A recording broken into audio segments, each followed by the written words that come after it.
What's going on YouTube? Take two at this video. This is currently June 4th. I shot the Ripon Shotgun Extravaganza over the weekend on the 30th and 30th, or I guess it was technically just the 30th of May. Made a video on it on Monday that went somewhere. Probably went into a data center. Anyway, it's not here anymore. So I'm going to remake it now, and hopefully I'll make it quicker. 12 stage, so quite a bit to review. Real quick, I want to talk about the match. It was an IPSC level 3 match, which to my knowledge, those are not common for shotgun in the United States. The only IPSC matches that have really been going on in the United States prior to the last year was the IPSC Nationals. And then now, last couple of years, we've started seeing more and more IPSC with the rifle and shotgun folks trying to come up with a system to objectively as possible build the teams for the world shoots. It's getting mixed reviews, right? So a couple things going on there. One, most of the teams come out of three gunners. Three gunners already have a pretty good match schedule that where we travel, to one or two matches a month to shoot majors, which is more than most, I think, a lot of pistol shooters shoot. Especially comparable levels, like maybe your super squad level GMs in the pistol world travel that much, but most other people don't. Whereas in the three gun world, most three gunners that's kind of what you have to do now to stay competitive in the game, unless you're in one of the 5 or 6 hotspots that has a local. So for the shooters, last year there were five shotgun qualifier matches, with a sixth one the fall before that.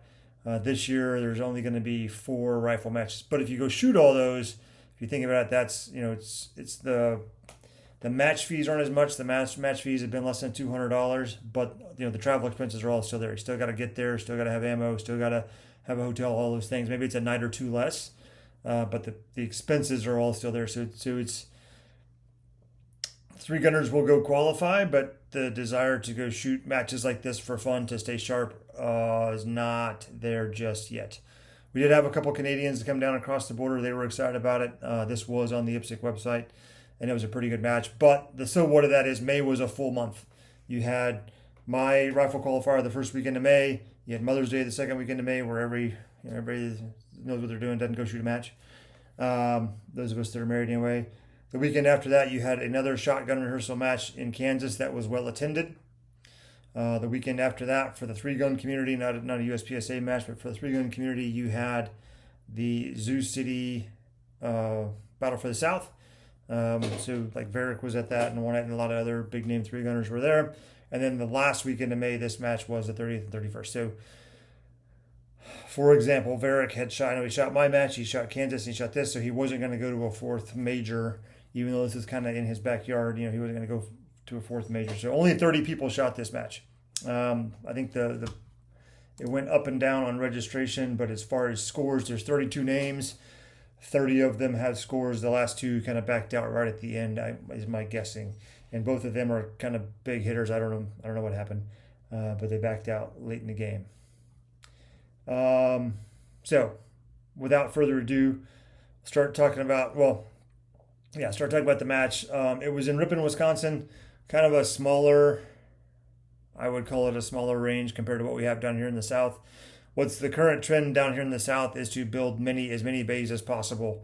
So many of the local ranges, especially that are membership based, are looking at 30-ish bays. A lot of them are kind of small. But most people don't care if they go to a 15-yard deep, 10-yard wide bay. They're just shooting at one target over and over again, so they don't care. And then they'll have a long range area as well. This range was similar, but a lot more shotgun. They had some trap and skeet fields. It looks like at one point they had I forget the name of it, where you go from stand to stand, like 10 stands, and shoot the field courses, which is actually really fun to do with shotgun. Looks like at one point they had ones that looked kind of like it was not doing great now. And they did have a 200-yard rifle base. So it was a decent little local Ripon gun range, a little local range in a small town. Ripon, I flew in and out of Milwaukee, and then it was an hour and 45 minutes up to the actual range, maybe, along Lake Winnebago. So you've got this Point de Luc or whatever at the bottom. Ripon's kind of off to the side. Then in the middle of the lake on the west side, you've got where I stayed, which is Oshkosh. And then up at the north end of the lake, you've got Appleton, which is another little small airport that some people flew in and out of. And I actually went up to the Shields there and bought my bird shot for this match because you can't fly with 300 rounds of shotgun ammo. It weighs too much. I did learn that about 120 rounds of shotgun ammo weighs 11 pounds, and that's about all you're going to get away with. And that's really pushing it at 120. Anyway, so 2 squads. They just embedded the ROs instead of running the RO match on Friday. And everybody else, they embedded the ROs with the squads, which was fine. It's what I would have done too. It made sense for how they did it. They had plans to make this big, and as nobody signed up, I think their plans got smaller and smaller and smaller, to the point that when I showed up at noon on Friday to walk stages or to view stages, because you can't walk them in the IPSC game, you can kind of stand at the back fault line and kind of look at them. When I showed up on Friday at noon to view stages, about 5 of the stages out of 12 were actually built. So I looked at those 5 and kind of looked at the range, and then took off and went to Shields and bought ammo, which was fine. I had to do some more driving and got checked in and relaxed a little bit Friday night. So yeah, it was what it was. It was a good match. I'm glad I went and shot it. But let's get going here. So I started off on a all slug stage. Pull up my results here. There we go. It was technically stage 2. It was called Where They Go. So they had a creek running down the middle of the stage, this range. So both squads went over and shot stages 1 and 2, and then flip-flop 1 and 2, and then we moved parking lots and shot 3 through 12 the rest of the day. It was a long day. We showed up the range at 8, and we didn't leave. I think I left at like 6:30 that night. So it was a long day, and I didn't stay for awards because I knew I didn't shoot well. So without further ado, first stage, like I said, 8 slug stage. I shot this well. I shot it a little bit different than everybody else shot it. Most people just shot it left to right. But to do that, you had to take a knee in the middle and then get back up. I shot it because I'm in my mid-40s and I'm giant and it takes me a long time to get back up. I shot it to where I finished down low. Ready. Stand by.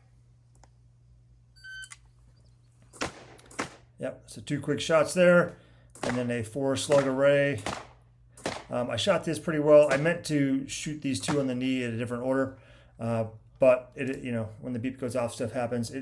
I think it was maybe quarter, half second different in how I did it. It was basically which knee do I go on first, and then switch knees to the other knee. I don't see a problem with how I did it. It was fine. I did okay on that stage. Took 4th in my division, 12th overall. The next stage was a really fun stage. It was a 28 round all clay birdshot stage, which is a lot of fun. I thought it was a lot of fun. I did pretty well on this. You'll kind of notice a trend as we watch these that there was a lot of starts with left leans. So here we go.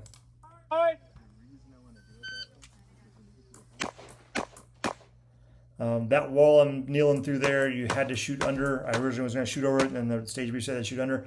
Also, that weird little movement to my knees there. I think my left toe was outside of the shooting area.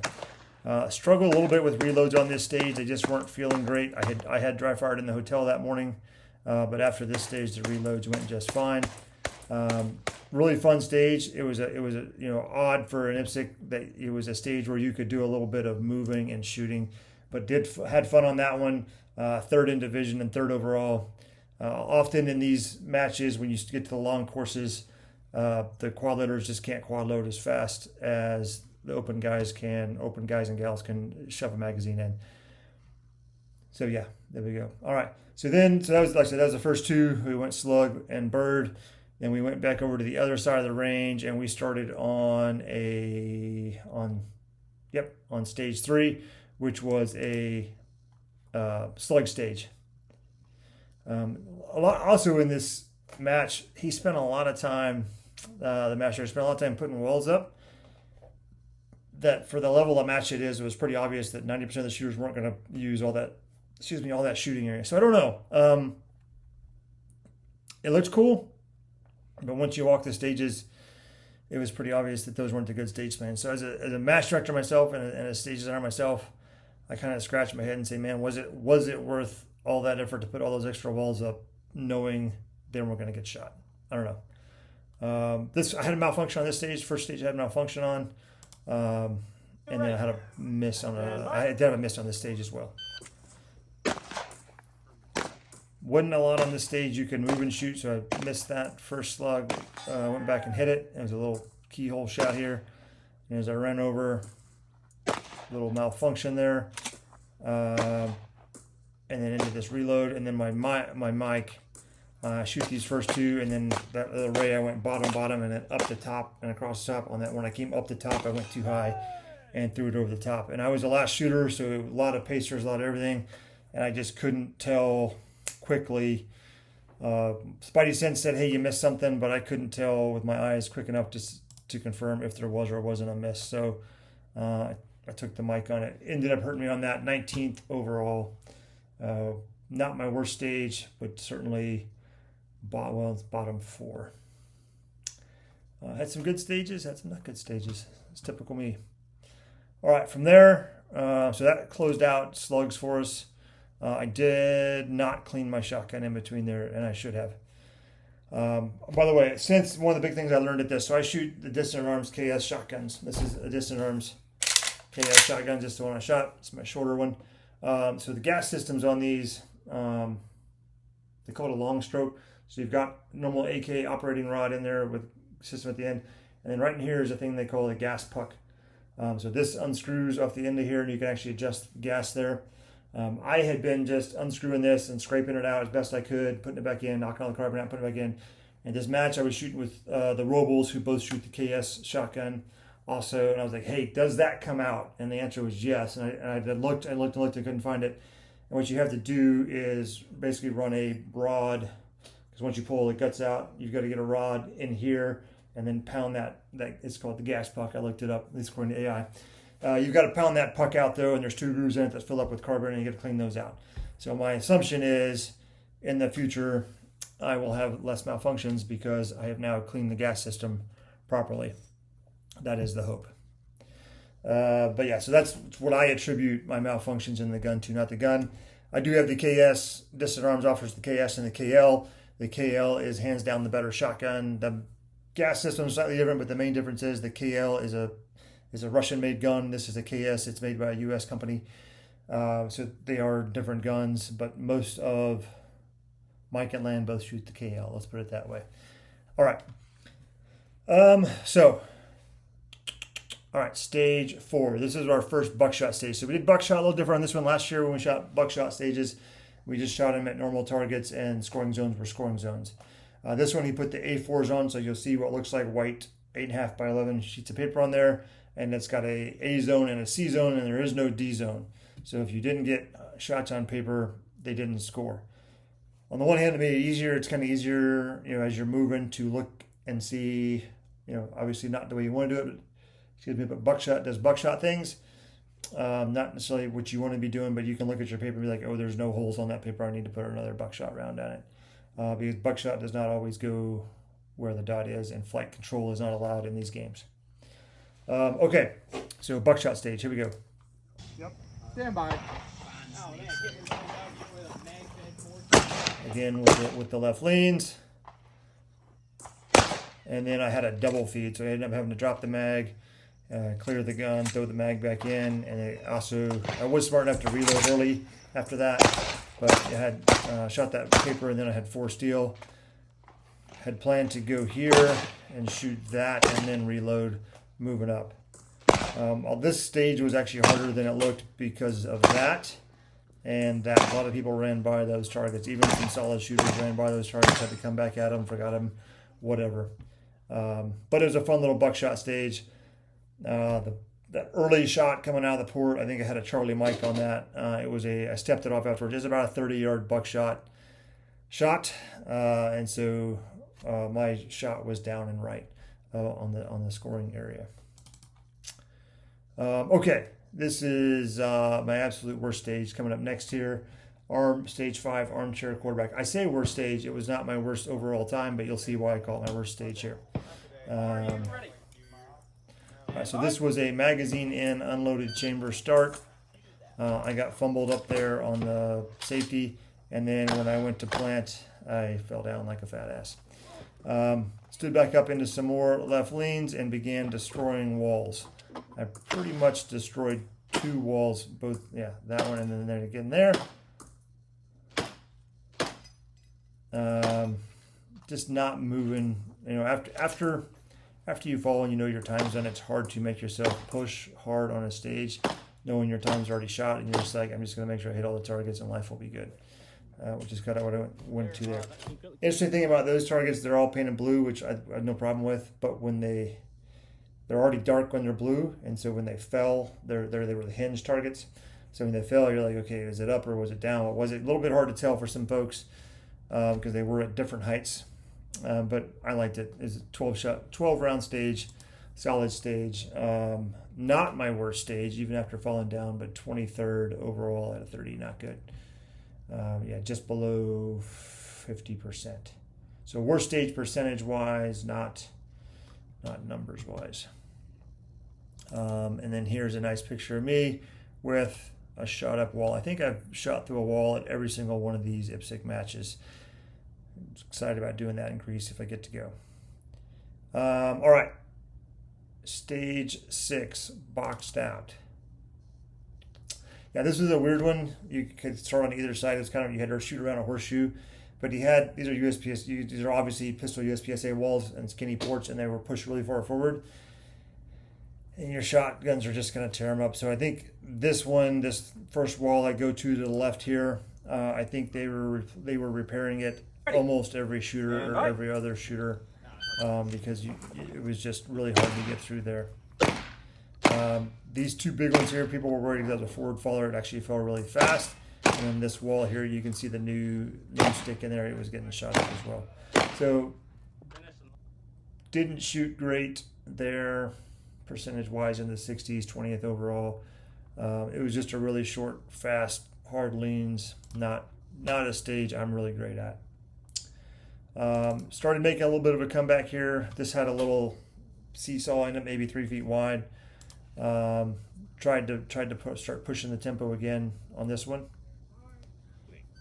but yet again another hard left lean to start. I'm pretty sure I caught some wall there, and then he did that on purpose, that the last target you would shoot would be the only forward faller on the stage.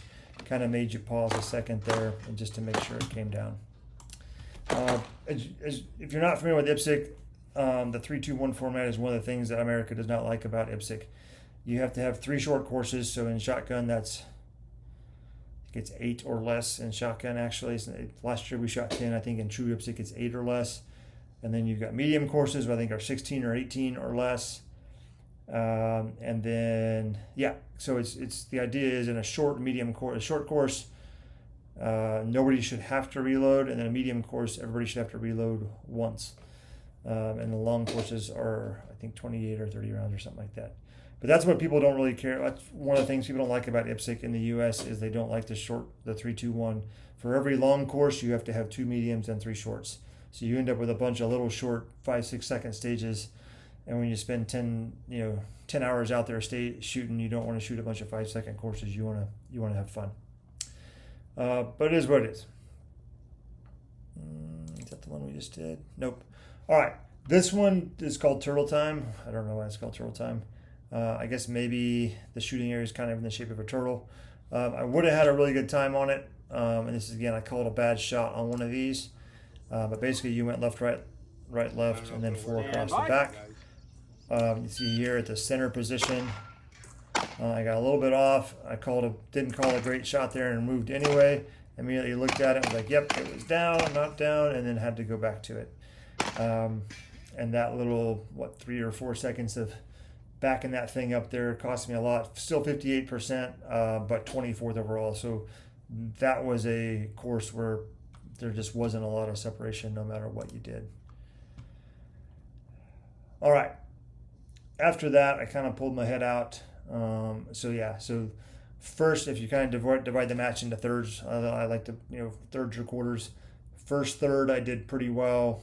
Middle third, I did not very well. I had 3 stages in the bottom third of the shooters, and then the last third I did pretty well with 2 stages in the top 10, one was at 13 at 16. So almost everything was in the top half of the field. So kind of pulled my head out a little bit there at the end. All right, so this stage, this was a really hard left lean, and if you went really hard on the left lean, this is stage 9, enough said. If you went really hard on the left lean, you could save a position. Obviously, left leans are not my best, so I started offhand, which I'll see here in a little bit. The only weird thing about these dissonants, I don't know if it's weird, so they're designed so that on go, you just bump your knuckle up right there to take it off safe. So if you're shooting left-handed, you've actually got to run the selector with your thumb, which they're kind of tight.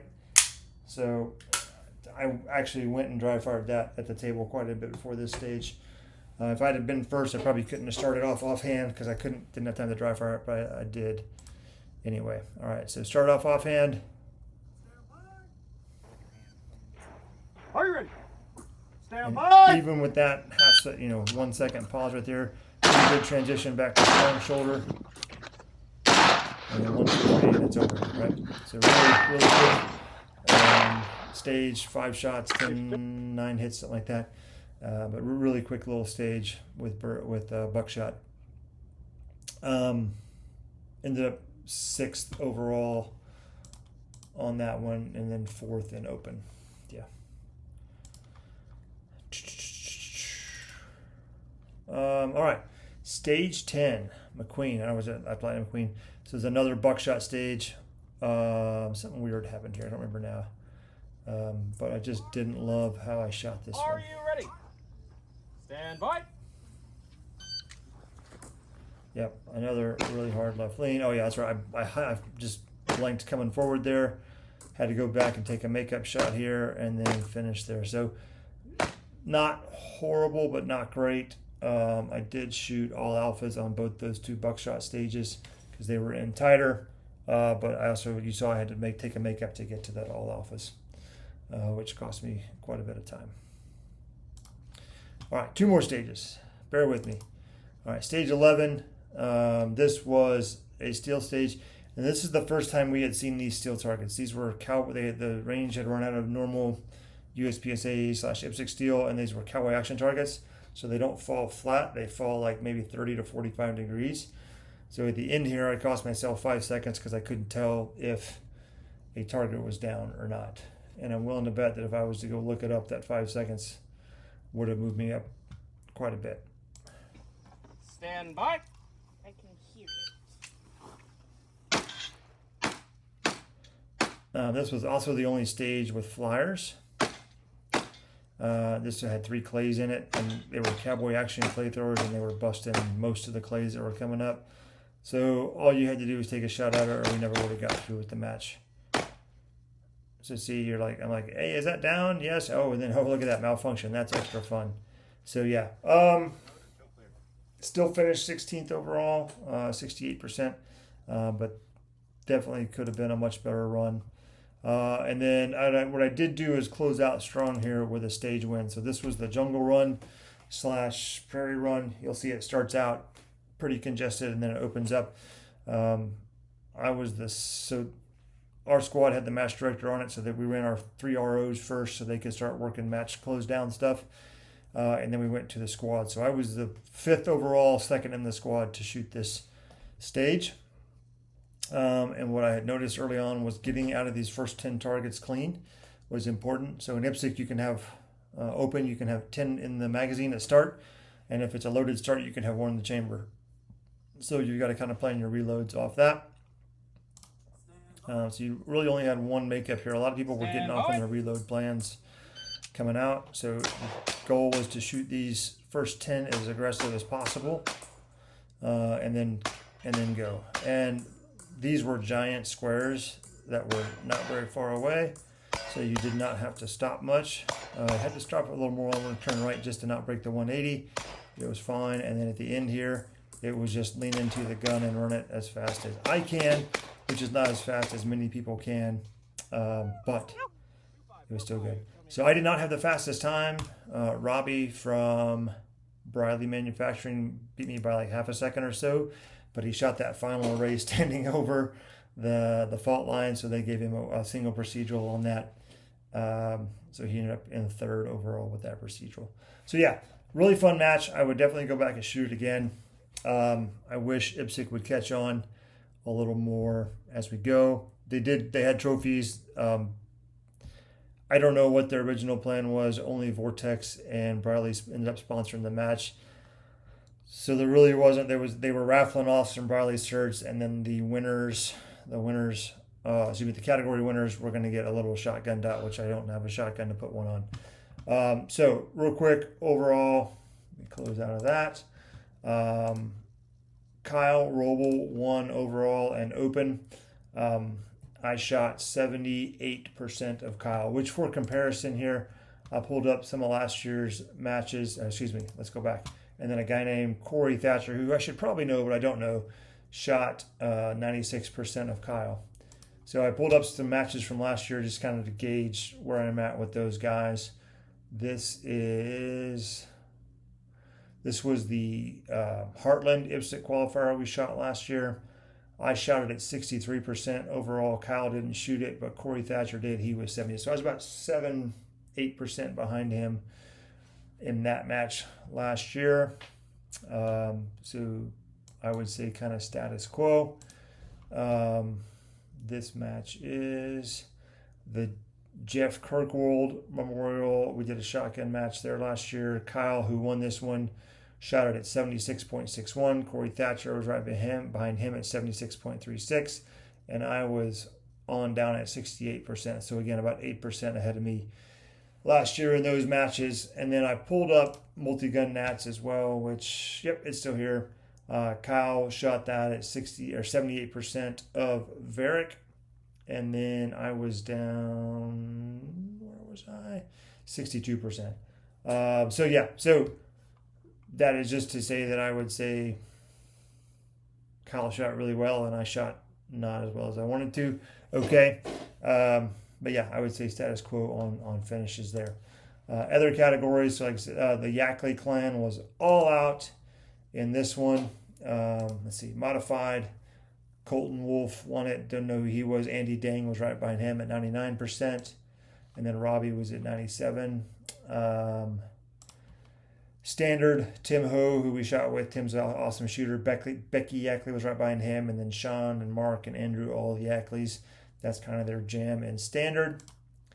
And then in manual, I'd heard the name Samuel Reinberg, never met him. Shot with him. Awesome dude.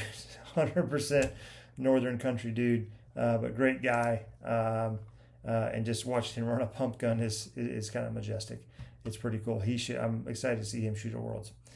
Okay, that's all I got. I'm going to make another video about some other stuff. But IPSC, I hope it catches on.